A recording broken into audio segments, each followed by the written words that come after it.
किंवा आम्हाला आमचं म्हणणं की आम्ही बी रेशन शेतकरी आहेत ना. लांबोळे देशात चौकडून शेतकरी येतात त्याच्या सोयीच्या हिशोबाने बीड जिल्ह्याला हे व्हायला पाहिजे. हां गेवराचे मी सांगतो की हे गेवराचे शेतकरी आहेत आणि तुम्ही कुठले आहेत? मी पण बीडचाच आहे पण सगळे बाहेरून लांबून लोक येतात इकडून बाकीच्या परिसरात. बीडतन राहायचं काय सांग तू बीड काय गेवरा तुम्हाला लय हे झालं वय गेवराला म्हणल्यावर याच्यासाठी थोडे चाललंय सगळ्या ह्याच्यातून हे चाललंय. तुम्ही घ्यावराचे कोट्यावधी रुपये खर्च करून बीडमध्ये एक रेशीम पार्क उभारण्यात येत आहे. याचं कारण असं आहे की बीडमध्ये गेल्या काही वर्षापासून मोठ्या प्रमाणात रेशीम कोष खरेदी केली जाते. तर हेच रेशीम पार्क बीडमध्ये न उभारता गेवराईमध्ये उभारण्याच्या हालचाली विजयसिंह पंडित यांनी सुरू केल्याचा आरोप बीडच्या बाजार समितीच्या काही संचालकांनी केले आहेत.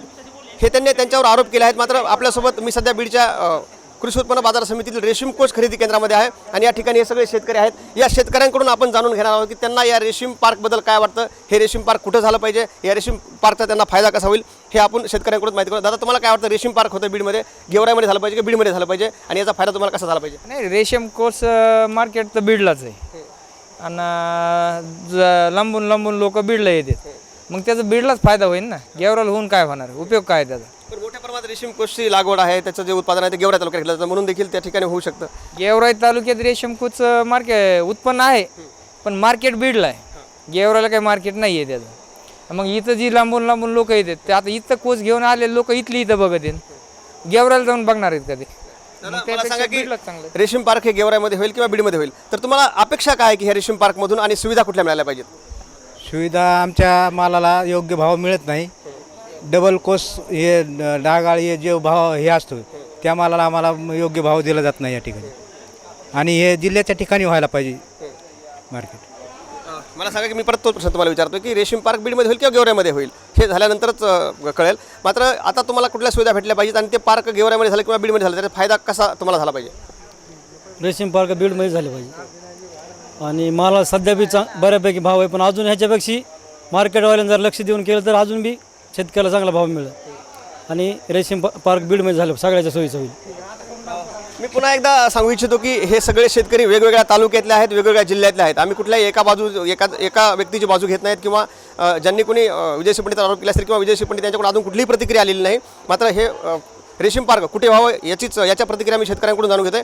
हे सगळे शेतकरी वेगवेगळ्या तालुक्यातले वेगवेगळ्या जिल्ह्यातले आहेत. मला सांगा की कुठं व्हायला पाहिजे रेशीम पार्क? रेशीम पार्क हा जिल्ह्याच्या ठिकाणी व्हायला पाहिजे. सगळ्या शेतकऱ्यासाठी फायदा आहे. नागपूरपासून तर इकडं नाशिक बारामतीपासून शेतकरी येतात, कारण शेतकरी इथपर्यंत आले ते सर्व सोयी इथं सगळी माहिती होती. इथं काय काय सुविधा मिळतात आणि अजून काय अपडेट व्हायला पाहिजे याच्यामध्ये? शेतकऱ्यासाठी कधी मुक्कामाला आले लांब लांबून शेतकरी समजा त्याच्या आंघोळीची याची व्यवस्था, राहण्याची याची सगळी व्यवस्था पाहिजे. पुन्हा याच्यामध्ये फॅन किंवा कुठंतरी शेतकऱ्याला म्हणजे शेतकऱ्याला उठण्या बसण्यासाठी किंवा झोपण्यासाठी हे पाहिजे, निवारा पाहिजे त्याला. दादा कुठल्या गावाला आलात तुम्ही, काय वाटतं कुठं व्हायला पाहिजे रेशीम पार्क? भोम पराल जिल्हा धाराशिव. हा धाराशिव काय वाटतं रेशीम पार्क कुठं व्हायला पाहिजे? बीडमध्येच व्हायला पाहिजे, बीडमध्येच. हो कुठल्या गावाला? संजय अंकुश काळे कोळीवोडका पैठण तालुका जिल्हा संभाजीनगर. जिल्ह्याच्या ठिकाणीच व्हायला पाहिजे कारण इथं काय फायदा होईल जिल्ह्याच्या काय? रस्ते व यायचं सारे लोकल साराला व्यवस्थित होईल नाही.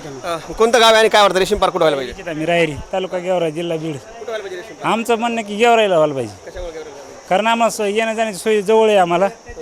या का तुमचं तसं म्हणणं नाही की तुम्ही म्हणणं काय असं का म्हणून, किंवा आमचं म्हणणं की आम्ही बी रेशीम शेतकरी आहेत ना. लांबोळे देशात चौकडून शेतकरी येतात त्याच्या सोयीच्या हिशोबाने बीड जिल्ह्याला हे व्हायला पाहिजे.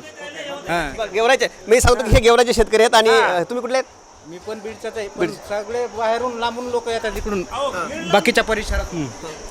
बीडतन राहायचं काय सांग तू बीड काय गेवरा तुम्हाला लय हे झालं वय गेवराला म्हणल्यावर याच्यासाठी थोडे चाललंय सगळ्या ह्याच्यातून हे चाललंय. तुम्ही घ्यावराचे नाही निश्चित हे सगळे शेतकरी आहेत यांच्या खरं म्हणजे आपण जर पाहिलं तर हे शेतकरी आहेत दादा. मोठ्या प्रमाणामध्ये रेशीमचं उत्पादन हे गेवराई तालुक्यात घेतलं जातं, साहजिक आहे. त्यांचं म्हणणं बी काय घेतलं पाहिजे की मोठ्या प्रमाणात गेवराईमध्ये रेशीमचं उत्पादन घेतलं जातं म्हणून त्यांचं म्हणणं आहे की गेवराईमध्ये व्हायला पाहिजे. त्यांचं म्हणणं आहे की सगळ्या सुविधा मिळतात म्हणून बीडमध्ये व्हायला पाहिजे. या शेतकऱ्यांच्या प्रतिक्रियात अजून रेशीमच्या पार्कचा जागा निश्चित झालेली नाही, त्या संदर्भात अजून देखील राजकीय नेते याच्या संदर्भात भूमिका घेतीलच. मात्र काही शेतकऱ्यांचं म्हणणं गेवराईमध्ये व्हायला पाहिजे, काही शेतकऱ्यांचं म्हणणं बीडमध्ये व्हायला पाहिजे. बीडवाले शेतकरी म्हणतात की सगळ्या सुविधा इथं मिळतील, जिल्ह्याचं ठिकाण आहे. तर गेवराईवाल्याचं म्हणणं आहे की गेवराईमध्ये मोठ्या प्रमाणात उत्पादन होतं त्यामुळे आम्हाला त्या ठिकाणी सोयीचं होईल असं त्यांचं म्हणणं आहे. सध्या मला सांगा कुठल्या जालन्यावरून येणारे जालन्याच्या पुढून संभाजीनगरवरून येतात त्यांना बी जवळच होईल ना आणि इकडनं सगळ्यांना सारखंच होईल गेवरायला जर झालं तर. मला सांगा की आपण जर पाहिलं तर मोठ्या प्रमाणामध्ये कर्नाटक रामनगरला देखील या भागातले शेतकरी रेशीम कोष घेऊन जातात आणि या भागातून येणाऱ्या शेतकऱ्याला गेवराई जवळ असं तुम्हाला म्हणायचं. हो रामनगर लांब पडतंय ना मग त्याच्यामुळे मग इकडल्या सगळ्यांना सेंटर पडेल ना हे गेवराई. मला सांगा की रेशीम पार्क होईल जेव्हा होईल आता त्याच्या हालचाली सुरू आहेत तर या ठिकाणी रेशीम पार्क ऐवजी अजून कुठल्या सुविधा मिळाल्या पाहिजे शेतकऱ्यांना कारण आपण पाहतो रेशीम पार्कला अजून वेळ लागेल मात्र आता सध्या परिस्थितीमध्ये मोठ्या प्रमाणात शेतकऱ्यांनी तुतीची लागवड केली उत्पादन घेत आहेत तर इथं काय सुविधा मिळायला पाहिजे. इथं हॉटेलची सुविधा नाही आणि परत चहा पाण्याची व्यवस्थित काहीच नाही पाण्याची सोय नाही हे सगळं. त्याचा देखील एक विषय काल परवा दिवशी आला होता. हो हो ते पण व्हायला पाहिजे शिवभोजनाची गरज आहे इथं.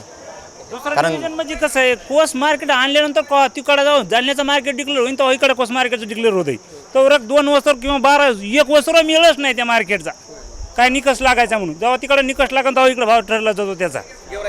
हा गेवरालाच व्हायला पाहिजे कारण ते जवळ पडतंय आणि इकडे बी बीडला जे मार्केट आहे ते बीडच्या जवळच्या इकडे येतात आणि ती गेवराची बाजू जेव्हा ते गेवराई पैसे येणार समजा. आता हे पात्र म्हणून आले. आम्ही संभाजीनगर केकत जळगाव आपलं गेवरेल झालं तर म्हणजे जवळ येतं. कसं आहे इथं आता आम्ही रातची 2 वाजता आलो एक तर इथं मच्छरांनी त्यांनी रातभर आम्हाला फोडलं त्याच्यामुळे तिथं म्हणजे सगळं पूर्ण सोय व्हायला पाहिजे. नाही चावणार पण तिथं काही सोय झाल्यावर काय चावल समजा आणि 2 झाले म्हणजे भाव बी वाढून भेटेल ना. आता इथं असल्यामुळं कसं एकच हे झालं ना. हे दादा आहेत हे संभाजीनगर जिल्ह्यातले तर दादा हां मला सांगा की तुमच्या भागातून किती प्रमाणात रेशीम कोष बीडकडे येतो. आमच्या याच्यात म्हणजे कमीत कमी 75 ते 80%. त्याच्यामध्ये 2 तालुके. आता अजून क्षेत्र वाढत चाललं म्हणजे कमीत कमी 80-90% झाले आमच्या गावात रेशीम उद्योग आणि 2 असले का म्हणजे मग भाव बी जरा बरा भेटन. इथं कसं आहे एकच मार्केट असल्यामुळं भाव बी कमी भेटतो.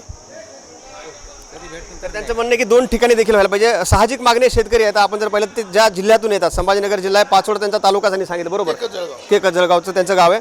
या भागामध्ये मोठ्या प्रमाणात मोसंबीची लागवड व्हायची मी बरोबर सांगतोय मोसंबीच्या बागा असायच्या मात्र आता हे शेतकरी रेशीम कोषाकडे वळलेले आहेत आणि त्यांचं म्हणणं आहे की बीडमध्ये झालं तरी हरकत नाही किंवा त्याचं एखादं सब सेंटर हे गेवराईमध्ये व्हावं कारण गेवराईमध्ये जर सब सेंटर झालं तर त्या भागातल्या लोकांना त्याचा फायदा होईल. आता याच रेशीम पार्कवरून आता श्रेयवाद सुरू झालेला आहे ते गेवराईमध्ये करायचं का बीडमध्ये करायचं मात्र हे सगळे शेतकरी होते हे वेगवेगळ्या जिल्ह्यातले आहेत वेगवेगळ्या तालुक्यातले आहेत त्यांची भूमिका आपण जाणून घेण्याचा प्रयत्न केला. काहींचं म्हणणं आलं की हे बीडमध्ये व्हायला पाहिजे काही शेतकऱ्यांचं म्हणणं आलं गेवराईमध्ये व्हायला पाहिजे. शेवटी एवढंच की रेशीम पार्क हे बीडमध्ये होईल किंवा गेवराईमध्ये होईल मात्र या शेतकऱ्यांच्या मालाला रास्त भाव मिळाला तरच या रेशीम पार्कचा फायदा होईल.